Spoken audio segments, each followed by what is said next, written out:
Labą dieną, gerbiami telšiškiai. Informuoju visuomenę apie savo veiklą visada ir apie skandalus informuoju, apie kuriuose dalyvauju įvairiam vaidmenį. Apie teismus visada informuoju, kad ir pralošiu teismus, vis tiek aš turiu informuoti visuomenę. Nors ne visus teismus pralošiau čia keletą teismų, bet dabar irgi įvyko teismas susijęs su manim, bet šį kartą teismą mes laimėjome. Pareiškėjai buvo Miliauskai, pareiškėjai, Vilniaus administracinis teismas. Istorija trumpa tokia, reiškia vicemerė, buvusi vicemerė, dabar jau Seimo narė, Miliauskinė buvo tokia. Ji buvo vicemerė, o jos sutuoktinis dirbo savivaldybėj mokytoju, jis yra muzikantas. Ir išaiškėjo įdomių dalykų. Aš išviešinau, rašiau skundus į antikorupcijos komisiją, pradėjom tyrimus dėl tos Miliauskinės sutuoktinių veiklos. Martynas Miliauskas su Agnės Miliauskinės sutuoktinis. Ir įdomi istorija buvo to, kad tas sutuoktinis, vicemerės sutuoktinis, dirbo keliose įstaigose, tiksliau gaudavo atlyginimą iš kelių įstaigų, o ten nedirbo, klausimas didžiulis. Jis vienu metu dirbo keliose įstaigose, ten 3 valandų, ten, jis raketos greičiu nuvykdavo iš vienos darbovietės į kitą, tai yra iš Alsėdžių, atsidurdavo už 10 minučių Nevarėnuose, pagal aprašą, pagal tabelę.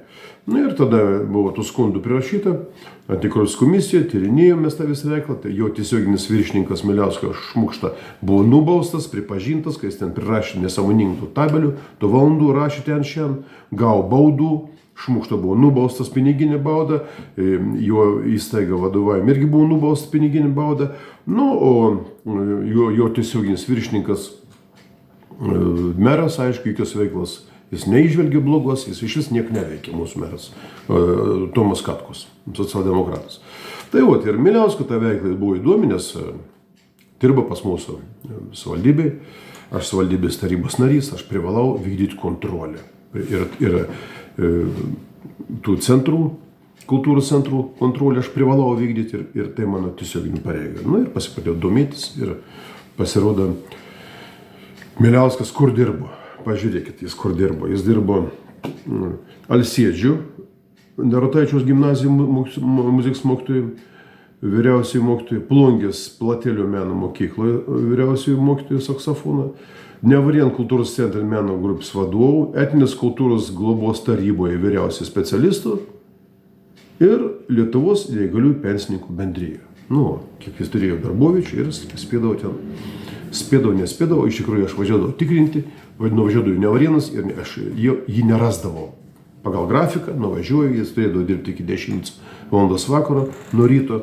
Iš tikrųjų jis nedirbo iki 10 valandos vakaro, neaišku, ar jis iš vis ten dirbdavo ar nedirbdavo. Tai aš kaip nuvažiuodavau, taip jo nerasdavau, rašydavau raštus, bet jo tiesioginiam viršininkui Šmukštai tai buvo neįdomu. Šmukštos tiesioginiam viršininkui merui Tomui Katkui irgi yra neįdomu, o savivaldybės tarybai nieks nėra įdomu.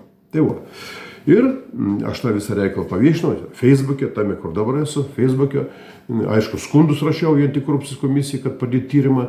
Facebook'e antikorupcijos komisijos posėdžiai yra vieši, buvo išviešinta, čia irgi aš turiu sekėjų, tūkstančius sekėjų, jūs turiu ir žmonės tai sužinojo ir teisingai dariau ir tą darysiu ateityje. Bet Miliauskam nepatiko tas viešumas, jie nenori, kad visuomenė žinotų, kur jis dirba ir kiek jis uždirba.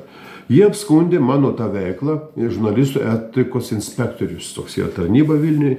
Jie ten kokią funkciją prižiūri, ten žurnalistai, ten viešas tas erdvės prižiūri, Nu ir jie apskundė mane, kad aš Facebook'e čia skleidžiu informaciją neteisėtai ir taip toliau. Aišku, žurnalistų etikos inspektorius nieko neižvelgia blogo mano veikloje, aš turiu teisę tai daryti ir pareigą tai daryti. Jie atmetė tą skundą Miliauskui ir viskas. Tada Miliauskas apskundė žurnalistų etikos inspektoriaus tarnybą, apskundė jų sprendimą į teismui, Vilniaus administraciniam teismui apskundė, prašė panaikinti žurnalistų etikos inspektoriaus tarnybos tą nutartį. Nepatiko jiems, kad aš viešinu juos, kad aš ten, jie užsigavo, ten aš juos įžeidinėjau, įžeidžiu tuo, kad paviešinu. Aišku, aš nieko nepažeidžiau, aš viešinu tai, kas yra vieša ir aš įstatymų nepažeidinėjau. Ir teismas atmetė jų skundą, paliko galioti žurnalistų etikos inspektoriaus nutartį, kurią aš viską dariau. Teisingai, teisėtai ir toliau tai darysiu ir tai dabar darau. Vėl priminiau aš tą istoriją, kaip vicemerės sutuoktinis dirbo keliuose darbuotis, išvardino 4 ar 5 darbuotis, jis ir dabar keliuose darbuotis dirba. Tik aišku, ar dirba, nedirba, dar neaišku, nors aš tikrinau.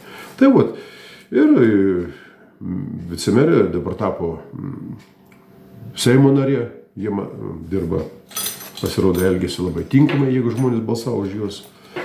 O aš vykdau kontrolę, matyt, nelabai tinkamai elgiuosi. Tai va tokia istorija. Teismai jie pralaimėjo šį kartą, neįkibo.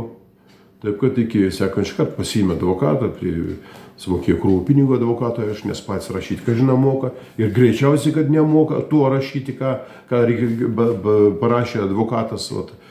Įsilavinimą matyt pritrūko tam reikalui. Tam ir jie advokatai. Paukojo pinigų krūvas tam, kad man pakenkti man. Nepavyko man pakenkti, aš buvau teisus. Tai tokia istorija trumpa apie mano veiklą. Iki kitų kartų.